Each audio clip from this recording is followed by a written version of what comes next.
Olá, meus amigos e minhas amigas. Se ontem a gente relatava um dos maiores ataques russos até então, começamos hoje com uma notícia não muito boa para Kiev. O que aconteceu nas últimas horas, gente, foi, segundo as próprias autoridades ucranianas, o maior ataque aéreo russo desde o início da guerra em 2022.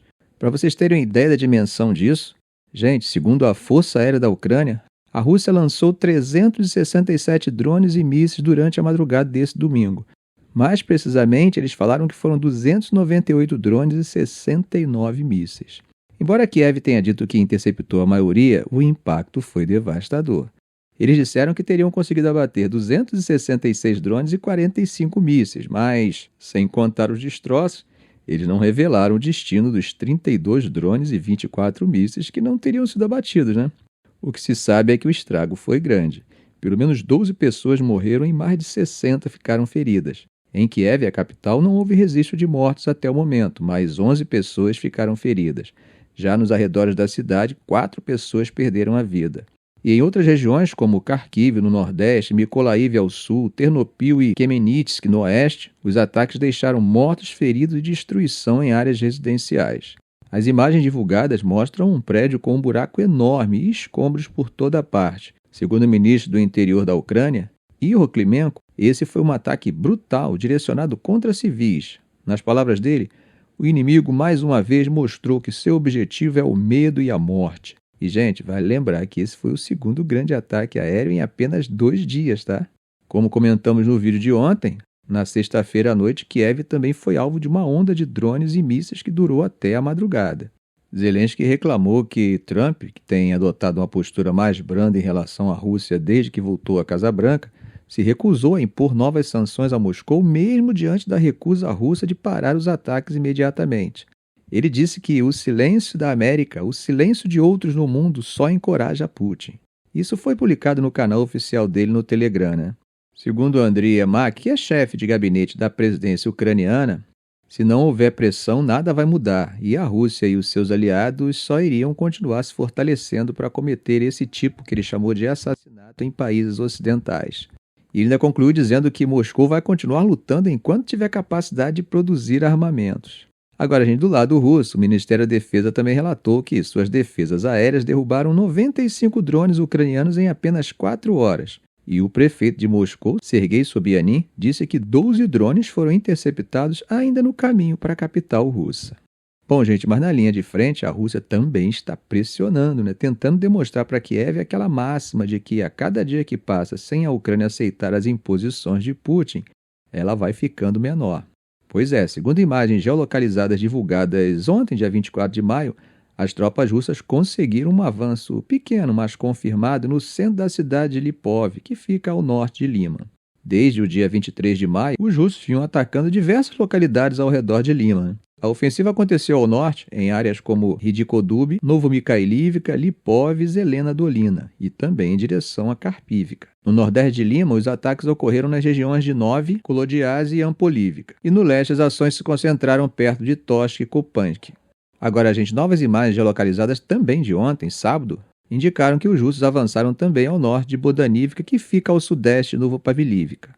Aparentemente, esse local foi tomado, tá? Segundo mini-blogs russos, a captura de Bodanivka foi realizada por unidades da 90ª Divisão de Tanques, ligada ao 41º Exército de Armas Combinadas do Distrito Militar Central.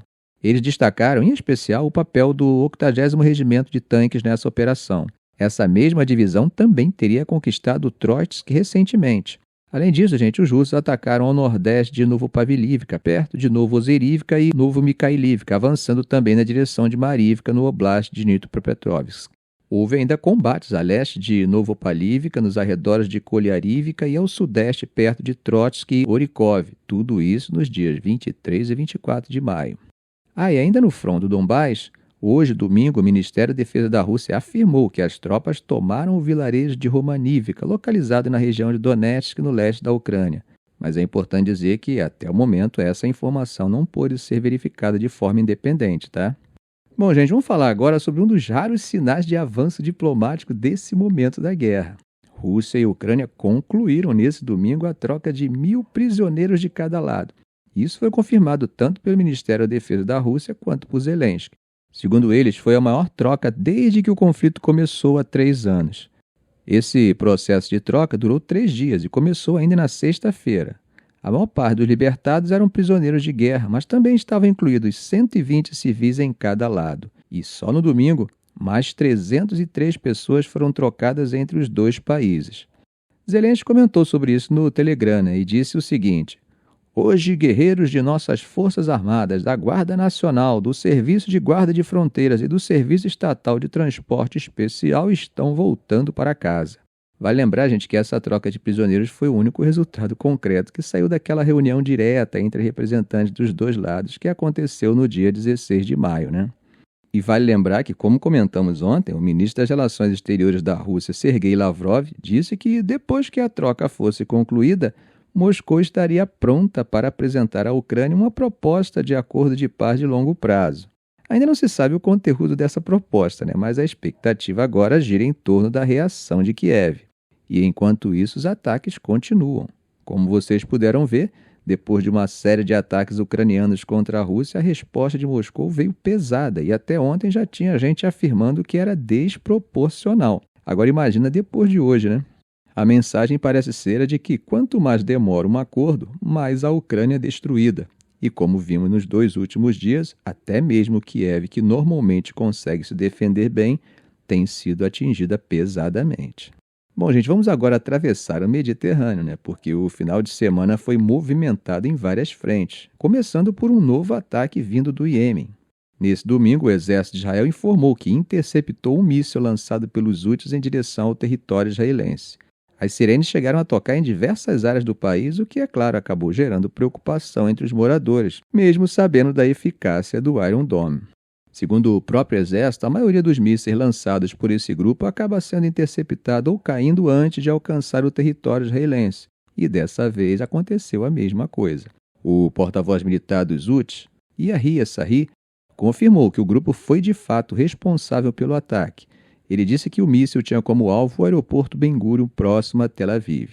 Vocês lembram, né, gente, que no início do mês, Trump anunciou que os Estados Unidos deixariam de bombardear os Houthis no Iêmen. Isso porque, segundo eles, houve um acordo de cessar-fogo intermediado por Omã, em que os Houthis se comprometeram a parar de atacar navios americanos.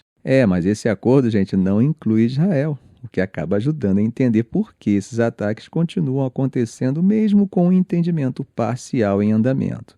Bom, meus amigos, mudando de assunto, mas ainda falando sobre a região, a Suíça anunciou nesse domingo que está analisando a possibilidade de abrir uma investigação formal sobre as atividades da Gaza Humanitarian Foundation, a GHF, uma organização apoiada pelos Estados Unidos que pretende coordenar a distribuição de ajuda humanitária na faixa de Gaza. Essa iniciativa surgiu depois que uma ONG suíça entrou com um pedido pedindo que as autoridades investigassem os planos da GHF. O argumento é que esse modelo proposto pela Fundação não seria neutro nem imparcial, segundo a avaliação das Nações Unidas. A ONU ainda alerta que o plano poderia forçar o deslocamento de mais pessoas e expor milhares a riscos graves. A GHF respondeu dizendo que segue rigorosamente os princípios humanitários e que não apoia nenhum tipo de realocação forçada de civis. A Fundação afirma que pretende começar os trabalhos em Gaza até o fim de maio. Gente, vale lembrar que Israel voltou a permitir a entrada limitada de ajuda humanitária em Gaza nessa semana, né? Isso depois de ter interrompido totalmente os envios em 2 de março. Na sexta-feira, a ONG Trial International, que também é baseada na Suíça, apresentou 2 pedidos legais às autoridades suíças. O objetivo é investigar se a GHF estaria em conformidade com a legislação local e com o direito humanitário internacional. Esses pedidos foram encaminhados para o órgão suíço que supervisiona fundações e também para o Departamento Federal de Assuntos Estrangeiros da Suíça, o FDFA. O FDFA confirmou que recebeu as 2 petições e está avaliando o caso. Uma das questões levantadas é se a GHF declarou oficialmente a intenção de contratar empresas privadas de segurança para ajudar na distribuição de ajuda, e se isso foi devidamente aprovado pelas autoridades suíças. Por enquanto, o FDFA ainda está analisando se esse tipo de declaração seria mesmo necessário nesse caso, né? E também explicou que o conselho que supervisiona as fundações só pode verificar se as atividades estão dentro dos estatutos depois que a fundação começar de fato a operar. A GHF reconheceu que o uso de empresas privadas de segurança representa uma mudança em relação aos modelos anteriores de entrega de ajuda, mas argumentou que isso serviria justamente para garantir que os recursos não acabem nas mãos do Hamas ou de grupos criminosos. Ficamos por aqui. Se esse vídeo foi útil a você, faça um comentário, compartilhe em suas redes sociais, dê um like. E é claro, se ainda não for inscrito, inscreva-se no canal e ative o sininho para não perder os próximos vídeos. Ok, gente? Um grande abraço do professor Arão Alves.